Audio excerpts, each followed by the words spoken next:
In this episode, we're talking about short-term, mid-term, and long-term reservations, so stay tuned.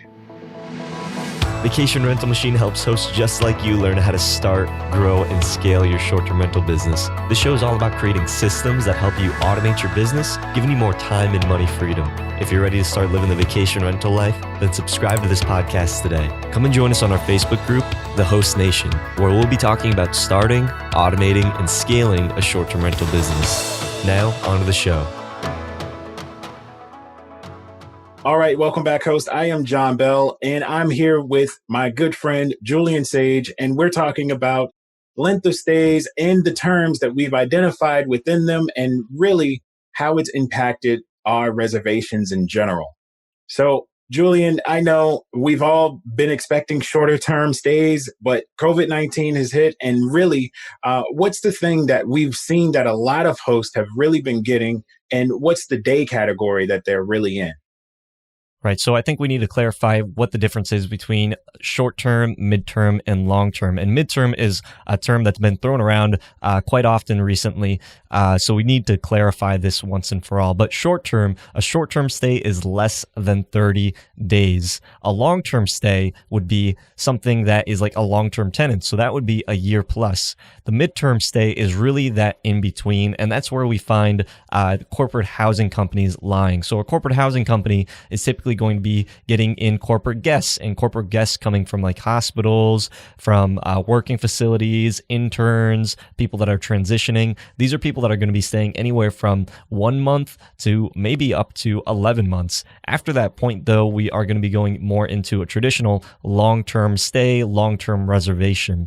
But what we've seen during this time is that a lot of hosts have been able to pivot their businesses to accommodate for midterm guests. They've been able to incorporate direct booking components and corporate housing entities to be able to get these types of midterm stays in their places. And even though it isn't from a profit standpoint, it is still a very good way to be able to supplement and get in some reliable occupancy. So John, what are your thoughts on short-term versus midterm versus long-term and how you're going to be applying that into your business? You know, right now, we need a good mix between long-term and midterm just to endure the storm. Of course, we know that our revenue really relies in the short-term stays. But just because we don't know when things are specifically going to end nationally and when people will start traveling back across borders, we need to really entertain those longer guests. And one thing that I've seen personally is you might get somebody that books 2 weeks, but in the messaging that they send you, they say, I'm going to need to possibly extend. And it's really because of the unknowingness of when this whole thing will be lifted, when they can go back to wherever they came from. And they just need to extend to endure the storm. So that's a good guest right now. Those are the people that you really want. You know, the 1 days and 2 day stays are coming in as well because we're at minimum price or below. They're not necessarily the best, but you need a good mix of medium and longer term stays. Right. That's because right now everybody is dropping their prices to be able to really compete with each other. Your short-term stays aren't going to be as profitable as they once were. So really, it makes more sense from just a sanity and from an business operations standpoint to be able to save on cleaning fees, to be able to save just the amount of wear and tear on your unit to accommodate those midterm guests, those traveling nurses, those students, interns, all of these types of people. Now, this is the point where you really should be focusing on optimizing your business. Direct booking sites is something that will be able to help you to convert those people that are staying with you. So if someone is staying and they're saying, hey, I'm going to be here for a couple weeks because of this thing, but I might want to extend, that would be a perfect opportunity for you to be able to have a direct booking portal for them to be able to stay. One of the ones that I recommend, it's just very easy, is Your Porter. If you have less than probably, I'd say around 10 listings, or you're just trying to manage a smaller portfolio, Your Porter is just very easy. They have a simple direct booking portal that you can create. You can put your custom domain name. It's very, very simple. Probably one of the easiest on the markets. If you are a host that's managing quite a few more, then we also recommend looking into Hostfully for your direct booking needs. But there's a lot of tools out there that make this easy for you to be able to build your direct booking websites. But again, this should be something that is a common standard. And moving forward, we're also going to be talking about different ways that you can try to get more direct bookings, some more corporate clients into your units. We have been talking to a lot more corporate housing companies, a lot of other hosts that have been pivoting their business for corporate stays. So that's something that you can also expect in the near future.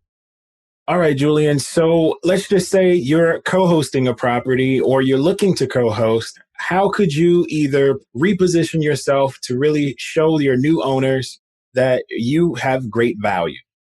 Right, John. So moving forward in the future, there's going to be a lot more competition for probably hosts that are going to be moving into the co-host model. So we really have to be looking at different ways that we can differentiate ourselves from everybody else. One of those ways is, how are we going to be able to tap into the local market and offer in case of these types of situations from happening again? You know, this is a very pandemic situation, one of the larger black swan events, but there's also situations and times where there could be micro black swans. This could be like if Disney shuts down. This could be like if there is a red tide. Let's say the beach, just a bunch of fish die. There's a red tide or something like that. There are these micro events that could happen that could make it very difficult. Or regulations in your city could change, making it difficult for you to be able to maybe work around them. Maybe you can only rent your place out short term for 6 months. You have to be able to position yourself for how can you be the best asset for your client. And that's going to be with these midterm stays. If you can incorporate midterm and short term into your unique value proposition, offering that you can tap into the local market, or maybe that you have some different types of channels.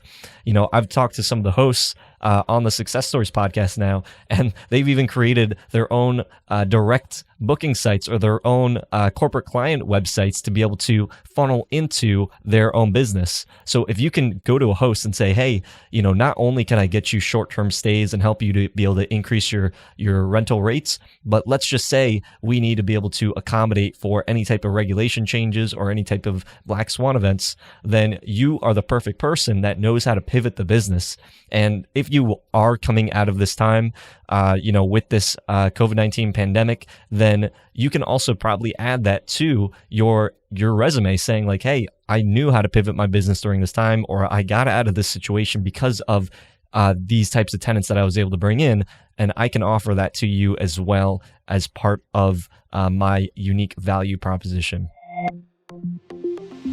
So question of the day, where are you in your business? Are you accommodating short-term guests, mid-term guests, or long-term guests? Leave it in the comments section down below. And until next time, Host Nation, keep on hosting. If you'd like John and I to answer your guys' questions, then be sure to go to the Host Nation Facebook group and use hashtag AskVRM. Hope you hosts found value in this episode. If you did, please go on over to iTunes and leave us a review, as that would greatly support the show. If you'd like to connect with John, the community, and I, then go on over to our Facebook group, The Host Nation. Talk to you hosts in the next episode. Keep on hosting.